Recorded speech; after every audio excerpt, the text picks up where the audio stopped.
everyone. I am so stoked. With me today is Jacob Nicely. He is with Oklahoma City's preeminent ska punk band, The Big News. I first encountered The Big News, pre-COVID, Yeah. so it's been a few years, on a bill with another band that I was out photographing, and these guys have it all. Everything that I know that I like, and hopefully after this interview today, things that you'll like as well. I am a huge ska fan. I love punk, new wave. And these guys have mixed all of them into like one inclusive sonic, almost like a Camus conundrum. If you know wine, you put a bunch of mixed grapes into it, and you get out this splendid taste. And that's what The Big News really are. Thank you. They've opened for ska and punk greats like Voodoo Glow Skulls, The Interrupters, The Toasters. If you're a big fan of The Toasters, Yeah. Less Than Jake, Real Big Fish, many more. They've got 3 albums out. 2016's Have You Heard? Welcome to the Weird Kids Table. And what was it? Phoebe was 2019? 2023. Phoebe? 2023. Wow. Okay, so they've come a long way. So Jacob, it's great to have you with us today. Thanks for joining me. Let's talk about where the band came from. Let's go back to the beginning and we'll work our way from there. How'd you guys first get together, all having this love for ska, punk, and new wave? So I had moved. First off, thank you for having me on the show. I'm really happy to be here with you. Thanks for joining me. I moved to Norman, Oklahoma, which is where OU is, about 2012, and I met my bassist Logan at a show for a band called Strung Out. They're on Fat Records, and it's one of his favorite bands. And I asked, "You want to start a band?" He said, "Yeah." We kind of talked about genres, but not really. But he was really into ska at the time, and I was really into ska. And I was like, "Let's add some horn players to this." And so we kind of played here and there, but at the beginning of 2014, we started with a group called 5 Star Gravy. And that's what The Big News was called originally. 5 Star Gravy. And we added a drummer. Very tasty. Yeah. We added a drummer. And by the end of the year, we had replaced her, added a saxophone player. And that is the beginning of The Big News is about October 2014. Yeah. How did you land? I mean, I'll be honest, you and I come from different generations. I grew up during, the Clash and Madness, the Special, Selector, all those bands, right?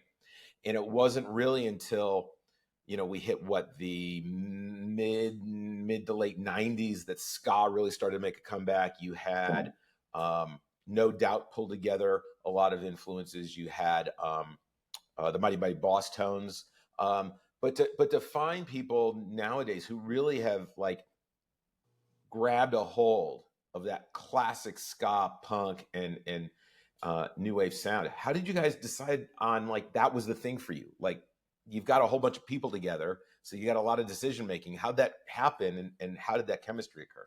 So my bassist is a little bit older than me, so he's 8 years older than me. I'm 32, so he's 40. And he was watching ska at the time when it was coming out. At that time, there was a couple of ska bands in Norman, and he was going to those shows. And so when we got together, Logan's a great bassist, so he sat down in the room and immediately started playing Detroit by Rancid. And I was like, okay, this guy can play, Walking Lines. And we started putting the horn players in. We're like, let's try this out. And it really helps push a crowd, especially a crowd that doesn't know what ska is. Man, they pick up on it quick and love it. But how we got there initially, it was kind of always there, just, working when I got to Norman. And, they have the school there.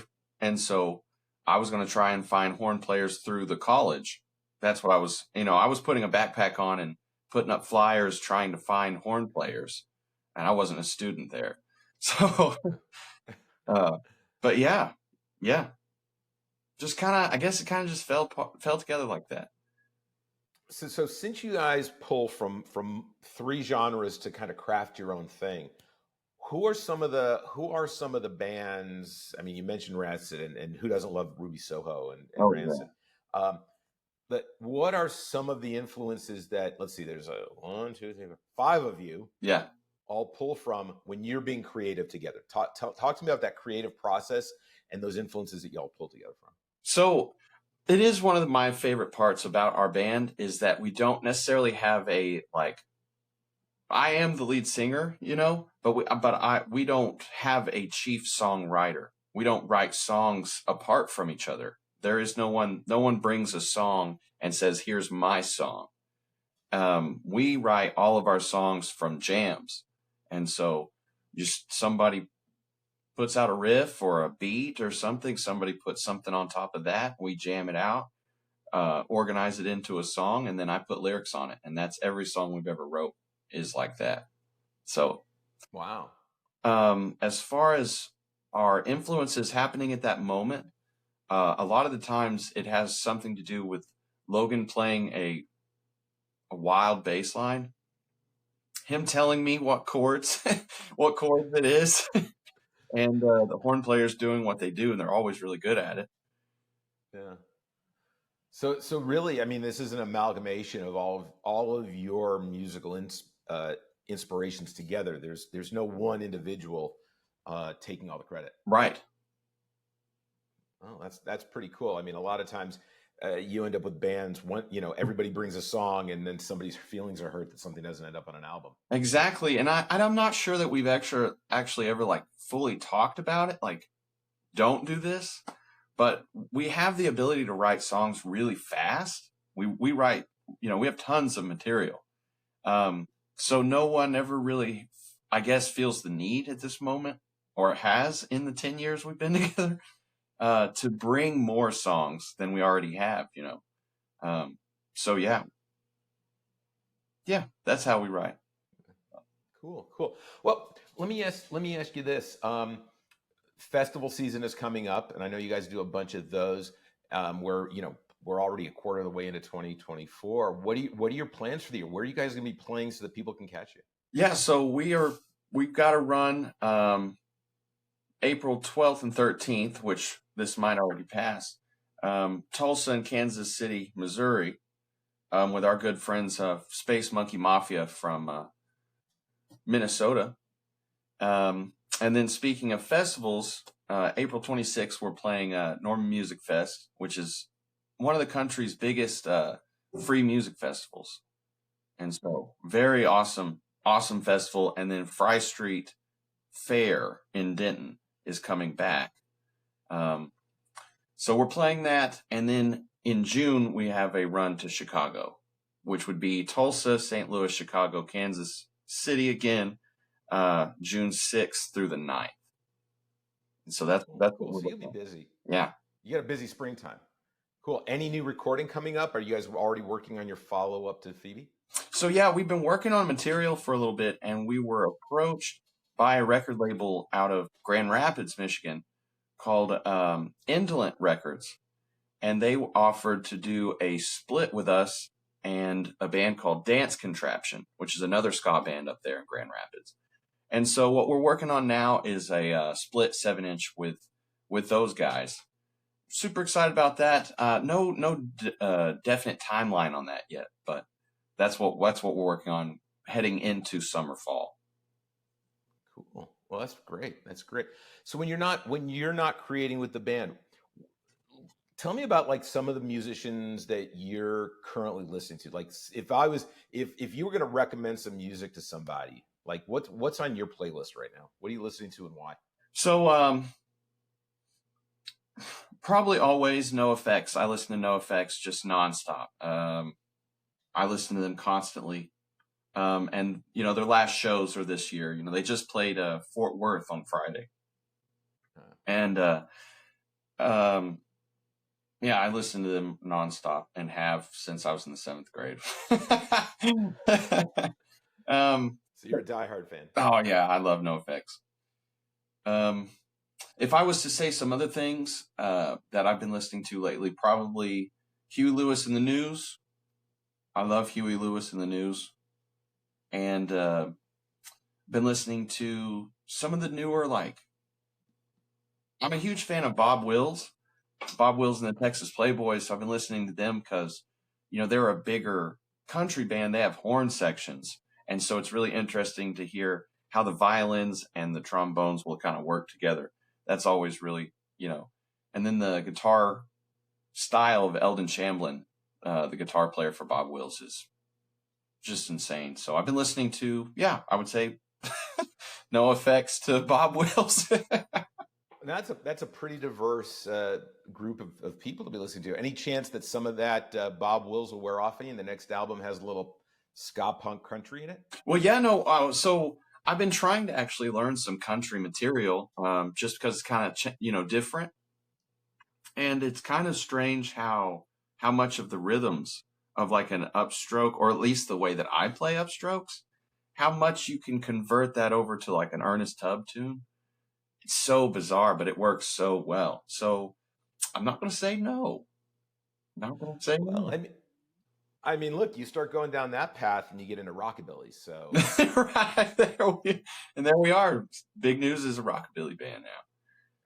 Well, look, rockabilly's big. I mean, and the Stray Cats are still out touring. I mean, they got a tour this summer that they're playing, and Brian Setzer's out on the road all the time. So, I mean, it's great to see that you're mixing a number of genres together, because it's really hard to stand out. I mean, how do you guys work towards standing out in really a crowded music scene, especially where you are? There's a ton of bands up where you guys are. Yeah. And then you come down to Dallas, there's a lot of music here. But what do you guys do? What's this, do you think is the secret sauce to your music or your performance that helps you stand out in a very crowded music sphere, now that every piece of music is just about consumed, digitally all over the world? You don't have to worry about, just selling a record in a single location, but you got to stand out in the crowd. What do you guys do to make sure that there's kind of that special thing that hooks people into it? So I would say that we've kept up a two practice a week schedule basically for the last 10 years. We used to practice every day. We had to drop it to 2 a week. We just try to know the songs like the back of our hand. We try to make people feel like this is everybody's show, not just, because what we've been trying to do is like thank all of the members of the staff at a venue. Like, people don't realize how much that can change somebody's evening. But like, when you thank the sound guy, you've now made a friend. And so what we've been trying to do musically is just write songs that aren't too overcomplicated, because that's an easy thing to do. A lot of times we start writing a song, and if it takes too much, then we kind of just drop it. It's got to be a quick kind of process to it, for us anyway. And so we like to write quick, like catchy-ish songs. We try to focus on the hook, and we try to thank everybody at every venue that we play. The staff is very, very important. And I think that it's easy to get wrapped up in the show and everything like that, and not think about how important it is to make friends with the bartender, the door person, sound guy. And last few shows, I've been thanking them by name, and every time I get this crazy response from it. Well, and I noticed the last time I saw you guys play, I mean, you have this ability to get the audience involved in the performance with you. You're not just on stage. And I think that in and of itself is a certain talent, because it's easy to come out and just do the same thing over and over again. But your horn sections are, down on the front of the stage with people dancing. You guys are moving around the stage, and you are, giving life to the fact that there are other people around you. It's not just an isolated performance of you on stage. Right. So I think it's a good thing. Good way to say that. Yeah, I like that. Yeah. No, I will tell you, anyone who gets a chance to see the Big News out on the road, it's a great opportunity to come to an energetic and I'm going to say thought-provoking performance because you guys have great lyrics. There's a good Thank you. sensibility to what you're writing. And you're in for a good evening. I mean, especially when you guys get on a bill with another really good ska band or a punk band. Yeah. Speaking of which, if you had your ultimate performance, like a 3-band bill, who are 2 other bands that you would love to be on a bill with that like you think would round out musically just the perfect night of music? So I would love to play with the Mighty Mighty Bosstones. I mean, the Bosstones would be, if I could make myself play right, I would like to play with the Bosstones.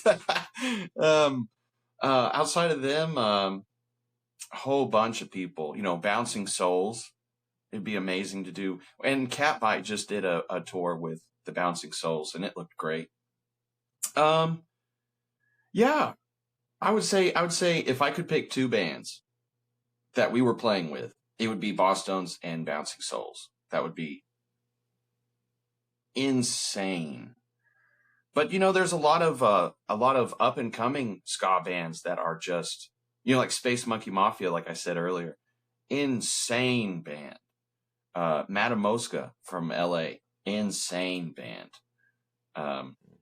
Kill Lincoln from Washington DC, they started a label called Bad Time Records, and most of their roster is just insane. So playing with any of these ska bands coming up right now is an absolute treat for me.